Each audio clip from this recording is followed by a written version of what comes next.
You said California, the state of California has adopted, I guess, this plan? No, they have done cap and trade. And Okay.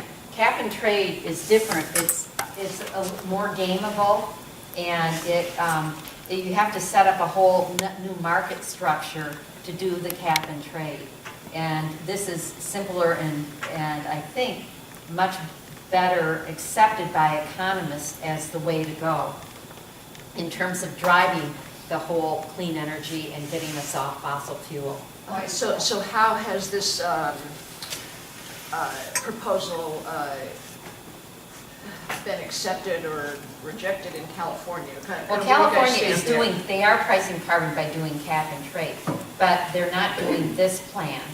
And somebody once asked me, could a state do it? And I think it would be difficult for a state to do it. I mean, the province did it, but the problem might be, the borders. You'd have to set up a whole border structure for this, the border of the state in terms of goods coming in and going out and things like that if you did it. But California has set up their own cap and trade system, and they are reducing their emissions. But again, there are probably our most active chapters are in California that are trying to go for carbon fee and dividend. And are there Republican members of Congress in California that are supportive of this? Yes, there are some of the, I don't have a list, I mean, I had some on the slides, I don't have a list of all the Republicans, but there are 35 Republicans that are in the Climate Solutions Caucus. Now, they might not all be in favor of this exact plan. I think the politicians often have their eye on that money and what they want to do with it, so,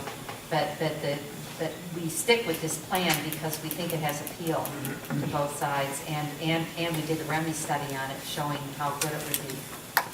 Linda, so it has to be a national, the only way it can start working is if all of the states. Yes. Has to Now, Washington tried to pass something similar, but it wasn't going to be a dividend, it was going to be an offset on taxes, and that I think it was defeated. I don't think it was defeated that badly, but it was defeated, and that it makes it more difficult in terms of if you don't pay taxes, do you get any dividend out of it, and things like that. This is really totally equal, and what I love about it too is the fact that the lower income houses are the ones that are going to do the best with this. They don't have the huge carbon footprints that wealthy individuals have. Okay, It that's a seems little to me bit that clearer. business is going to be the one who opposes this because everything will cost more, and they're going to argue that people won't buy their stuff because stuff is going to cost more. Well, Is that I think true? that they're going to pass it along, but there's going to be more money in the economy as well, and they have the choice to go to more clean energy where they're not paying as much for necessarily making the product as new technologies and things develop. And I think that's the beauty of having a gradually increasing. I think that if industry knows what they're dealing with, they can plan. At least they've got solid knowledge of what's going to happen, and they can plan for it. And again, I think there's going to be more and more innovations and technologies coming on board. That is really, just to get back to that, how much of Canada has changed their industry? How have their industries changed? And what other countries have this already in place besides Canada? I can't answer that, but I think I should write it down. That is not available to in the information I have, but Okay. I can try and find out. Okay. Well, so, there are lots of, Linda mentioned cap and trade. So there are lots of systems out there that have been implemented by different countries or different jurisdictions to deal with the problem. I like this particular one for the reasons that Linda mentioned. Europe has the cap and trade system, and that has been very effective in helping to reduce the carbon intensity of the economy. These various pricing schemes, they definitely work. The question is, politically, what will work in this country? You mentioned the triad in economy and jobs and that was the third triad, economy, jobs, and the environment. You said 2.8 million, that was one of the statistics. New jobs, which was about 1% growth. And when you say new jobs, do you mean in the clean energy sector? Well, because also, it would also, I mean, so I'm thinking about people that would argue with this and ask about, well, what about the coal industry and all of the jobs that would be lost? Would those be transferred into clean energy jobs? Well, I think that in the parts I've read about this, it's mostly clean energy, but it's also stimulating the economy because of that carbon fee going back to households. But already, the growth in clean energy jobs is hugely greater than the loss in coal jobs. And it's, I mean, it's, that train is leaving the station, I think. Yeah, and there are only something, someone might know the numbers better, but maybe you do, only something like 100,000 coal jobs. think it's half that. Yeah, it's not 65,000. There's yeah, probably it's more 100,000 when you consider like the railroads transporting coal. Related jobs, And, yeah. But there's not very many jobs to be lost in that sector. You know, there's going to be more in other fossil fuel sectors.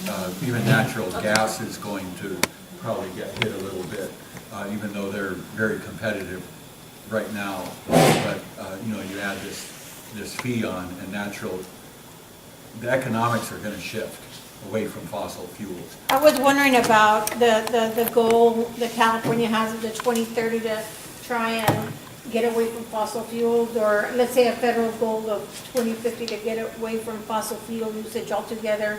Will this plan and this fee increase get us there? I think that what we are saying is it's the best first step, because I think there's probably other things that need to happen as well, but it would get everybody involved and activated in terms of looking for ways to be cleaner, to have clean energy and that, because of the price issue. And they kind of look at it as kind of, if you will, it's a bad word maybe for it, but fueling the whole process of getting to clean energy. The carbon fee and dividend kind of just pushes us forward into that. Patty? I want to know a little bit more about this caucus of 70 people in Washington. So Yeah. if you said that that when a Republican says yes, then a Democrat has to, when a Democrat says yes. So in the caucus, does that mean there's 35 Republicans and 35 Democrats? Yes. So it's equal, so they come in equally? Equal. Can we It's ever Noah's get Ark. a list of names of the people who are in that caucus? Yes, I can do that for you. And it's also, wouldn't that be on our website? For coal mining families, Entire community. it's a lot.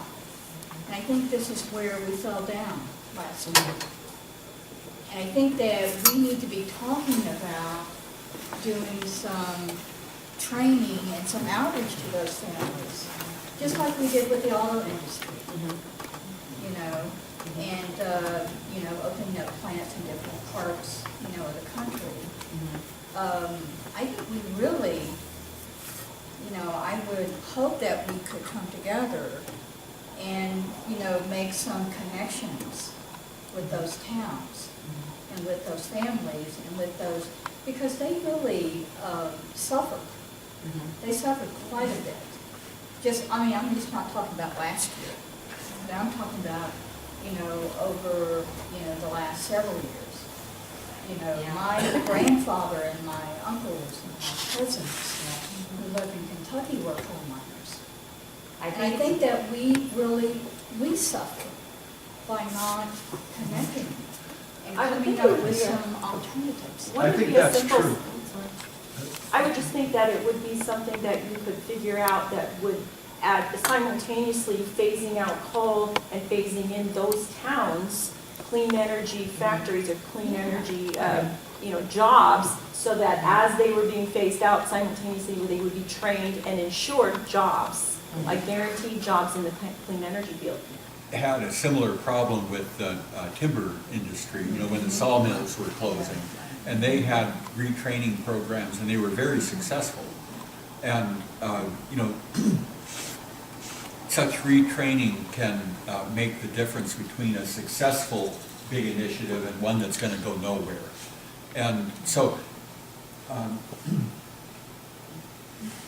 your lobby, I think, can remain focused absolutely on what you're doing, but rather than branching out to everywhere, but you've got to reach out to some group or lobby that's into retraining coal miners and other adversely affected areas. Coal solutions to Appalachian where the coal miners really are, because there's not going to be a lot of wind farms or solar in Appalachia, but biodiesel is easy, and Canada has done it so successfully. It's a great model for us to look at.